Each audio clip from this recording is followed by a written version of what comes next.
As part of our cultural enrichment series here at Holy Family, we've done a number of things. This past fall, we had a series on Dante's Divine Comedy. We had a series scheduled this spring for St. John Henry Newman, but unfortunately had to get canceled.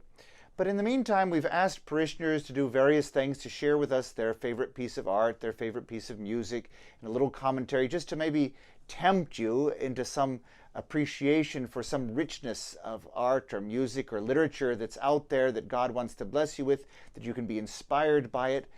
And today we have a special treat. Today is Father Welzbacher's 92nd birthday, and one of his favorite authors is T.S. Eliot.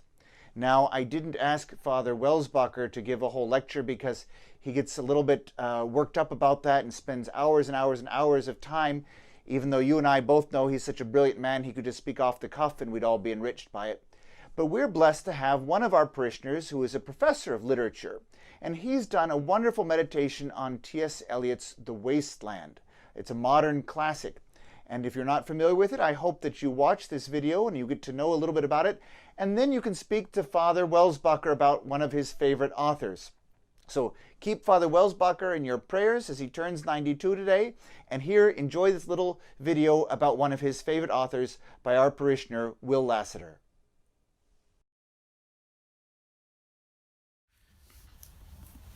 Good evening, ladies and gentlemen, friends and neighbors, brothers and sisters. Sitting out here on a cool, almost cold April evening. We tried to go out earlier today. It was cloudy and windy. And I was reminded today, and last few weeks actually, but today especially, of a poem that I've always loved by T.S. Eliot called The Wasteland. And while I'm waiting to figure out what to read next, because I don't really yet know I want to read next with you, I thought maybe I'd read at least some of The Wasteland, maybe not all of it, but some of it. It's a great poem, one of T.S. Eliot's greatest poems, and was called the greatest poem of the 20th century by some folks. So T.S. Eliot was an American. I think he was from Missouri originally, and he was the son of a brick-making family. So he was set to inherit a great deal of financial security, should we say, and he gave it up because he wanted to go to England, thinking England was more exotic, more romantic in a way. He wanted that English life, something greater than this mundane brick-making stuff. And he went over to England and he got married to a lovely British girl, and unfortunately he ran into a foul of Bertrand Russell. Bertrand Russell, who was one of the leading atheist intellectuals of the 20th century, early 20th century.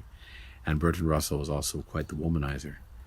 And Bertrand set T.S. Eliot and his wife, Vivian, set them up to live in a house, paid for their bills, things like that. And then he went about his womanizing with T.S. Eliot's wife, apparently.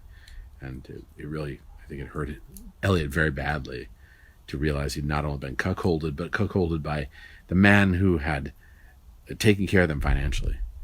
And eventually he conspired to get his wife committed to an insane asylum. And, well, anyway, a lot of this poem has to do with that, but it also has to do with the changes that were occurring in society, in English and European society in the early part of the 20th century. 1922, so right after the war, right after the First World War, 1914 to 1918. And he incorporates into this poem a great deal of references to Western culture, Western literature, many of which most readers can't access now at all, couldn't access even during his day without footnotes. Consequently, the references seem very obscure, but I think that's part of Eliot's point, because I think Eliot was creating a poem here that was supposed to reveal how cut off from our past we are.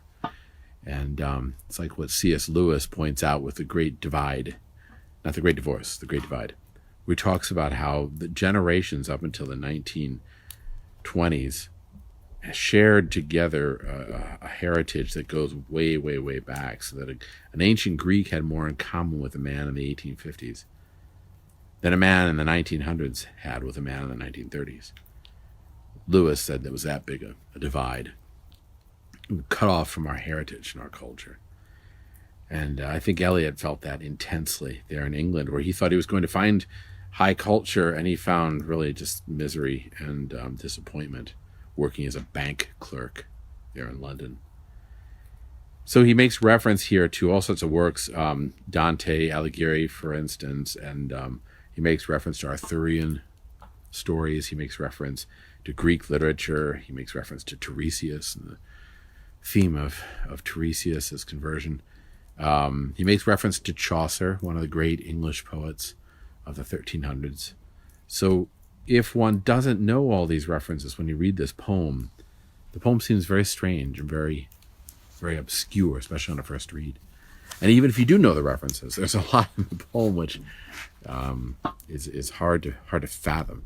Now, I'm going to read it, I think, tonight, at least some of it, like I said. I'm going to read it tonight as one who loves the poem. I don't read it as somebody who is going to explain everything, and I don't want to read it as somebody who says, I know all the references, nor can I say that I know all the languages, because he incorporates Italian and German and French into Latin, Greek, into the poem. I can't claim that I can pronounce all of those correctly. So that's sort of a caveat here, that if you're watching this and you speak fluent German, well, Entschuldigung. So this was written after Eliot had made friends with Ezra Pound, the great poet Ezra Pound, 20th century. And he makes a reference to Ezra Pound here at the opening. And one thing I know for sure is that the opening of the poem, which has gone down in literary history as one of those more famous openings, is also a trope or a reference to Geoffrey Chaucer. Chaucer's poem, The Canterbury Tales, begins when April, with his sweet showers, has pierced to the root and bathed all in sweet liquor, then man longs to go on pilgrimages. Okay, in Middle English, on that aprile with the sure suit, the drought of March hath passed to the root, and bathed every root, and swish the cure of which engendered is a floor, when Zephyr's egg with their sweat breath hath instilled in every holt, and hath the younger crops, and the sun hath his course in the Ramadan. Then pricketh, and then the small birds that maketh melody, which all the next doth sleep with open ye, then pricketh him in his garages, and go on man on pilgrimages. From every shearer's end of England they wended to Canterbury. The holy bliss for Martyr for the sake for him that hope in them when that they were sick. Middle English kind of sounds like ours, but not quite. So anyway, at the very opening here, Eliot is making reference to that poem, because Chaucer is saying that, look, when April comes and it gets warm, people who have been cooped up inside the whole time want to go outside, and they want to see other humans, and they want to frolic, and they want to frisk about. And he couches it in sort of tongue-in-cheek, like they really want to go and be religious, and go on pilgrimages. And as we find, most of the pilgrims aren't really there for the religion part. But the pilgrimage was something which people engaged in. They got outside, they went to these holy sites and shrines. It was a happy, kind of festive affair, full of religious connection and connection to the past, and a rebirth after a long winter. So Eliot is making reference to that at the very beginning, that April is a month which stirs us into new life and makes us have to come alive after a long period of being asleep. So without further ado, I have my T.S. Eliot here, the complete poems that I picked up for a song and a dance, because everything's going digital now. So, people are throwing books out like a rally in Germany in the 1930s. And I have my fortification, so hopefully you have yours and you're ready to go. So here we go. This is The Wasteland by T.S. Eliot, 1922. Nam sibilam quidem cumis ego ipse oculis meis vidi in ampula pendere, et cum illi pueri dicerent. Sibula te thales, respondebat illa, epothenein thelo. For Ezra Pound, Il Melior Fabro. Part 1. The Burial of the Dead. April is the cruelest month, breeding lilacs out of the dead land, mixing memory and desire, stirring dull roots with spring rain. Winter kept us warm, covering earth in forgetful snow, feeding a little life with dried tubers. Summer surprised us, coming over the Starnberger See with a shower of rain. We stopped in the colonnade. I went on in sunlight into the Hofgarten and drank coffee and talked for an hour. Bin gar kein Russen, stamm aus Litauen echt Deutsch. And when we were children, staying at the Archduke's, my cousins, he took me out on a sled, and I was frightened. And he said, Marie, Marie, hold on tight, and down we went. In the mountains, there you feel free. I read much of the night, and I go south in the winter. What are the roots that clutch? What branches grow out of this stony rubbish? Son of man, you cannot say or guess, for you know only a heap of broken images where the sun beats, and the dead tree gives no shelter, the cricket no relief, and the dry stone no sound of water. Only there is shadow under this red rock. Come in, under the shadow of this red rock, and I will show you something different from either your shadow at morning, striding behind you, or your shadow at even rising to meet you. I will show you fear in a handful of dust. Frisch weht der Wind der Heimat zu, mein Irisch Kind, wo weilest du? You gave me hyacinths first a year ago, and they called me the Hyacinth Girl. Yet when we came back late from the Hyacinth Garden, your arms full and your hair wet, I could not speak, and my eyes failed. I was neither living or dead, and I knew nothing. Looking into the heart of light, the silence. O du Leer das Meer. Madame Sosostris, famous clairvoyant, had a bad cold, nevertheless is known to be the wisest woman in Europe with a wicked pack of cards. Here, said she, is your card. The drowned Phoenician sailor. Those are pearls that were his eyes. Look. And here is Belladonna, the lady of the rocks, the lady of situations.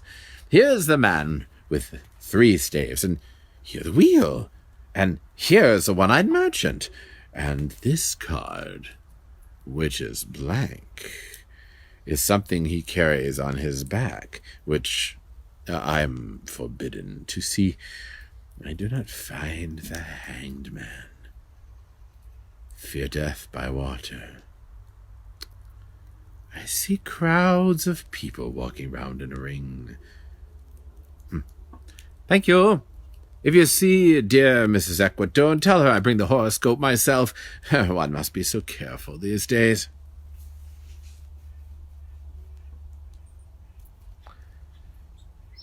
Unreal city. Under the brown fog of a winter dawn, a crowd flowed over London Bridge. So many. I had not thought death had undone so many. Sighs short and infrequent were exhaled, and each man fixed his eyes before his feet, flowed up the hill and down King William's Street, where St. Mary Woolnoth kept the hours, with a dead sound on the final stroke of 9. And there I saw one I knew, and I stopped him, saying, "Stetson, you who were with me at the ships of Malai. That corpse you planted last year in your garden, has it begun to sprout? Will it bloom this year, or has the sudden frost disturbed its bed? Now keep the dog far hence, that's friend to men, or with his nails he'll dig it up again." You hypocrite lecture, mon semblable, mon frère.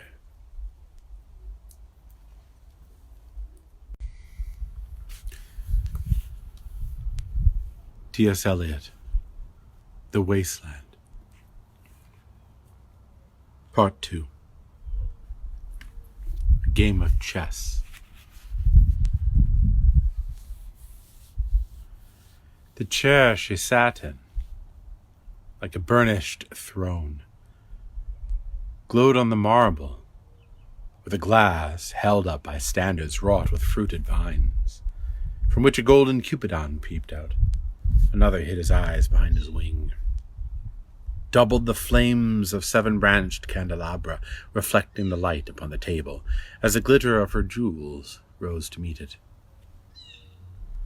From satin cases poured in rich profusion, in vials of ivory and colored glass, unstoppered, lurked her strange, synthetic perfumes, unguent, powdered or liquid, troubled, confused, and drowned the scents and odors, stirred by the air that freshened from the window.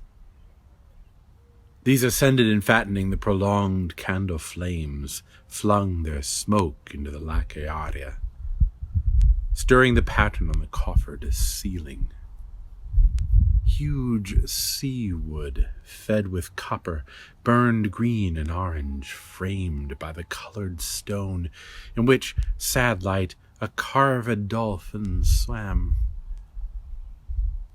Above the antique mantel was displayed, as though a window gave upon the sylvan scene, the change of Philomel, by the barbarous king so rudely forced.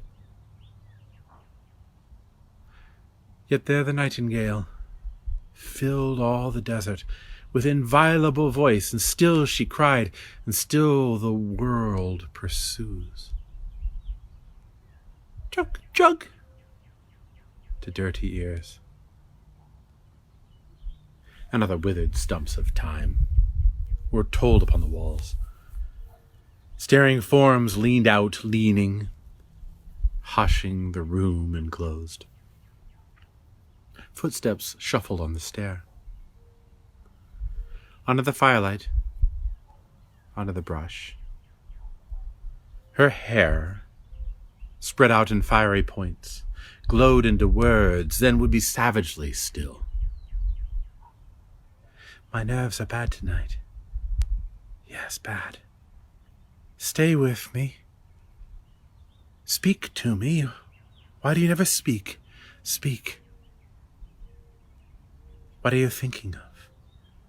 What thinking? What? I never know what you're thinking. Think. I think we are in Rat's Alley, where the dead men lost their bones. What is that noise? The wind under the door. What is that noise now? What is the wind doing? Nothing. Again, nothing. Do you know nothing? Do you see nothing? Do you remember nothing? I remember those are pearls that were his eyes. Are you alive or not? Is there nothing in your head? But oh, that Shakespearean rag, it's so elegant, so intelligent. What shall I do now? What shall I do? I shall rush out as I am and walk the street with my hair down. So, what shall we do tomorrow? What shall we ever do? The hot water at 10, and if it rains, a closed car at 4, and we shall play a game of chess. Pressing lidless eyes and waiting for the knock upon the door. When Lil's husband got demobbed, I didn't mince my words. I said to myself, hurry up, please, it's time. Now Albert's come back. Make yourself a bit smart. You'll want to know what you've done with that money he gave you to have yourself some teeth. He did, I was there. You had them all out, Lil, and getting nice set, I said. I swear I can't bear to look at you. And no more can't I said. And think of poor Albert. He's been in the army 4 years. He wants a good time. And if you don't give it him, as others will, I said. Oh, who's there, she said. Something like that, I said. And I'll know who to thank, she said. And give me a straight look. Hurry up, please. It's time. If you don't like it, you can get on with it, I said. Oh, let's compare and choose if you can't. But if Albert makes off, it won't be for like a telling. You ought to be ashamed, I said, looking so antique. And her only 31. I can't help it, she said, pulling a long face. It's them pills I took to bring it off, she said. She's had 5 already. Nearly died of young George. The chemist said it would be all right, but I've never been the same. You are a proper fool, I said. Well, if Albert won't leave you alone, there it is, I said. What do you get married for if you don't want children? Hurry up, please, it's time. Well, that Sunday Albert was home. They had a hot gammon, and they asked me in to dinner to get the beauty of it hot. Hurry up, please, it's time. Hurry up, please, it's time. Good night, Bill. Good night, Lou. Good night, May. Good night, Tata. Good night. Good night. Good night, ladies. Good night, sweet ladies. Good night. Good night.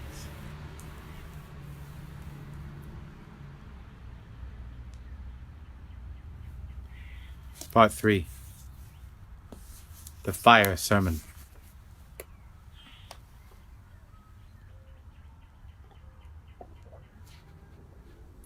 The river's tent is broken. The last fingers of leaf clutch and sink into the wet bank. The wind crosses the brown land unheard. The nymphs are departed. Sweet Thames, run softly till I end my song.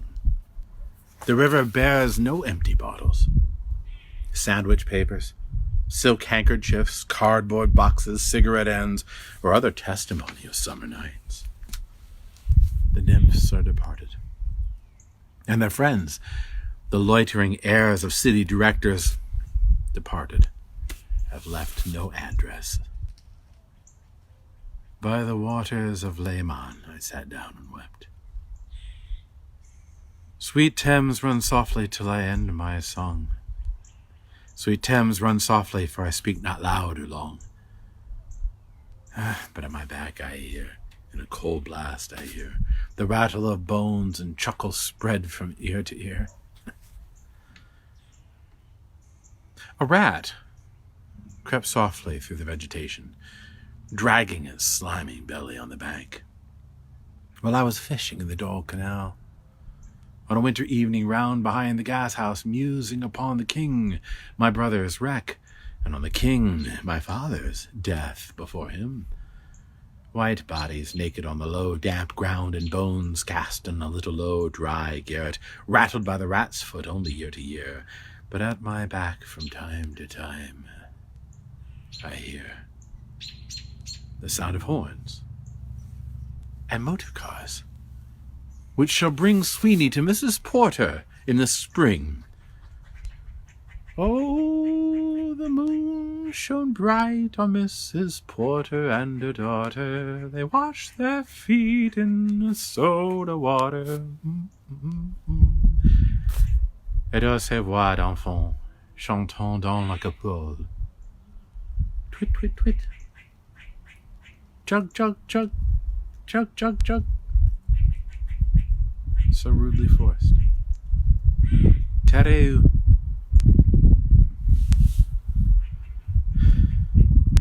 Unreal city. Under the brown fog of a winter noon, Mr. Eugenides, the Smyrna merchant unshaven, with a pocketful of currants, CIF, London, documents at sight, asked me in demotic French to luncheon at the Cannon Street Hotel, followed by a weekend at the Metropole. At the violet hour, when the eyes and back turn upward from the desk, when the human engine waits like a taxi, throbbing and waiting,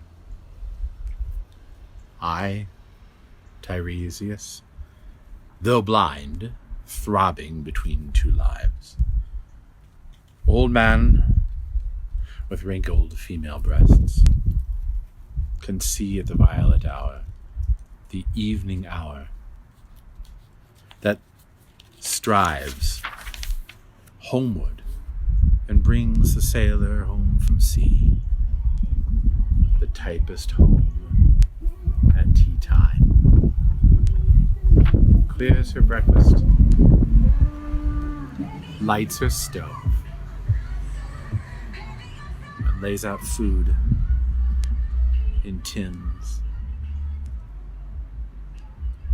Out of the window, perilously spread, her drying combinations touched by the sun's last rays. On the divan are piled, at night, her bed, stockings and slippers, camisoles and stays. And I, Tiresias, old man with wrinkled dugs, perceived the scene and foretold the rest. I too awaited the expected guest. And he, the young man carbuncular, arrives. A small house agent's clerk with one bold stare, one of the low on whom assurance sits as a silk hat on a Bradford millionaire. The time is now propitious, as he guesses. The meal is ended, and she is bored and tired. Endeavors to engage her in caresses which still are unreproved, if undesired. Flushed and decided, he assaults at once. Exploring hands encounter no defense, and his vanity requires no response and makes a welcome of indifference. And I, Tiresias, have for suffered all, enacted on this same divan or bed. I, who have sat by Thebes below the wall and walked among the lowest of the dead, bestows one final patronizing kiss and gropes his way, fighting the stairs unlit. She turns and looks a moment in the glass, hardly aware of her departed lover. Her brain allows one half-formed thought to pass. Well, now that's done, and I'm glad it's over. When lovely woman stoops to folly and paces about her room again alone, she smooths her hair with automatic hand and puts a record on the gramophone. This music crept by me upon the waters and along the Strand, up Queen Victoria Street. Oh, city, I can sometimes hear, beside a public bar in lower Thames Street, the pleasant whining of a mandolin, and a clatter and a chatter from within, where fishmen lounge at noon, where the walls of Magnus Martyr hold inexplicable splendor of Ionian white and gold.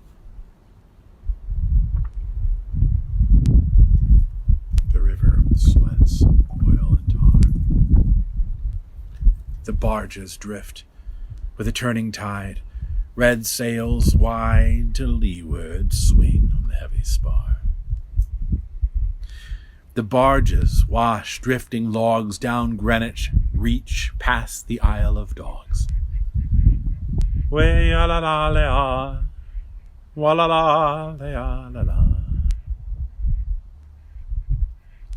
Elizabeth and Leicester beating oars, the stern was formed, a gilded shell, red and gold. The brisk swell rippled both shores, southwest wind carried downstream the peal of bells, white towers. Way la la la la, wa la la la la.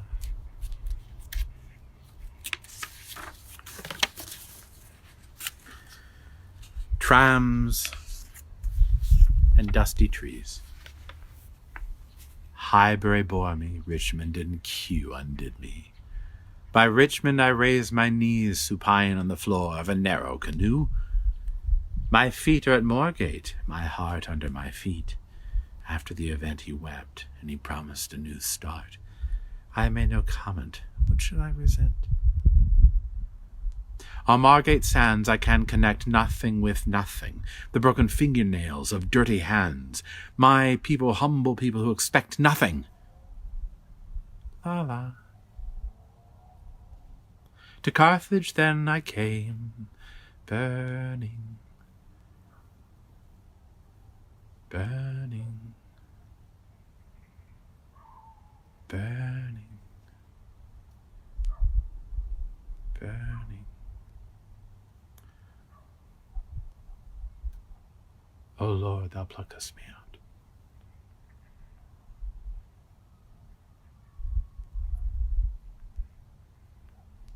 O Lord, thou pluckest. Burning.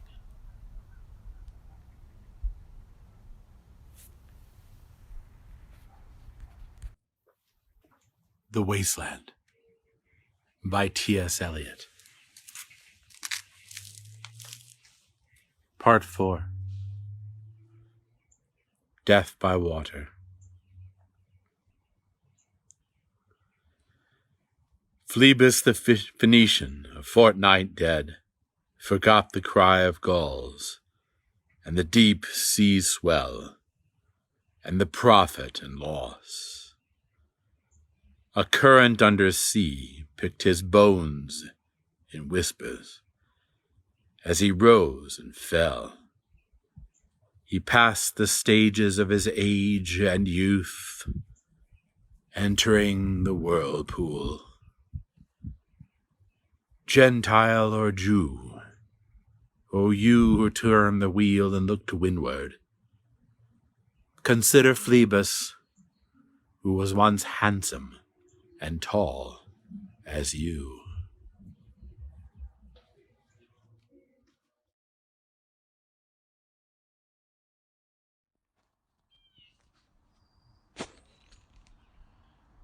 Part 5. What the Thunder Said. After the torchlight, red on sweaty faces, after the frosty silence in the gardens, after the agony in stony places, the shouting and the crying, prison and palace, and reverberation of thunder of spring over distant mountains. He who was living is now dead. We who were living are now dying with a little patience. Here is no water, but only rock. Rock and no water, and the sandy road, the road winding above among the mountains, which are mountains of rock without water. If there were water, we should stop and drink. Amongst the rock, one cannot stop or think. Sweat is dry, feet are in the sand. there were only water amongst the rock, dead mountain mouth of carious teeth that cannot spit. Here one can neither stand nor lie nor sit.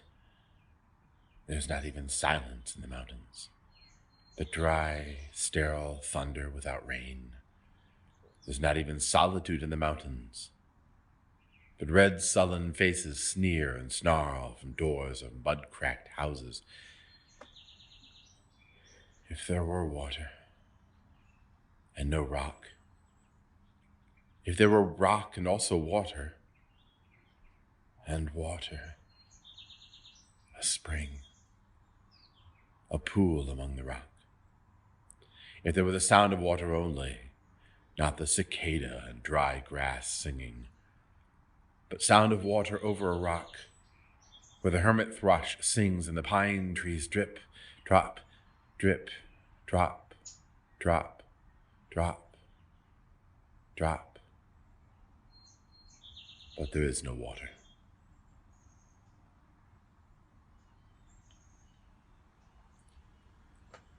Who is the third who walks always beside you? When I count, there are only you and I together. But when I look ahead up the white road, there is always another one walking beside you, gliding, wrapped in a brown mantle, hooded. I do not know whether a man or a woman. But who is that on the other side of you? What is that sound high in the air? Murmur of maternal lamentation. Who are those hooded hordes, swarming over endless plains, stumbling in cracked earth, ringed by the flat horizon only? What is the city over the mountains? Cracks and reforms and bursts in the violet air, falling towers, Jerusalem, Athens, Alexandria, Vienna, London. Unreal. A woman drew her long black hair out tight and fiddled whisper music on those strings, and bats with baby faces in the violet light whistled and beat their wings and crawled head downward, down a blackened wall, and upside down in air were towers, tolling reminiscent bells that kept the hours, and voices singing out of empty cisterns and exhausted wells. In this decayed hole among the mountains in the faint moonlight, the grass is singing over the tumbled graves. About the chapel, there is the empty chapel, only the wind's home. It has no windows, and the door swings. Dry bones can harm no one. Only a cock stood on the roof tree. Cocorico, cocorico. In a flash of lightning, then a damp gust, bringing rain.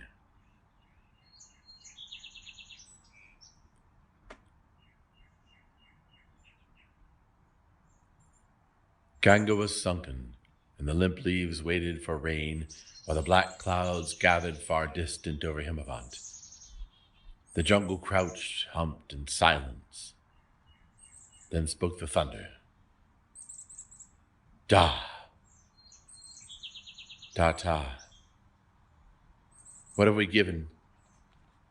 My friend, blood shaking my heart, the awful daring of a moment's surrender, which an age of prudence can never retract. By this, and this only, we have existed, which is not to be found in our obituaries, or in memories draped by the beneficent spider, or under seals broken by the lean solicitor in our empty rooms. Da, Dayadavam. I have heard the key turn in the door once and turn once only. We think of the key, each in his prison, thinking of the key. Each confirms a prison only at nightfall. Ethereal rumors revive for a moment a broken Coriolanus.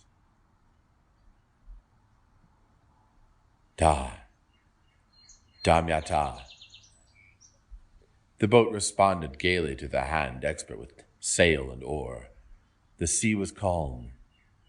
Your heart would have responded gaily when invited, beating obedient to controlling hands.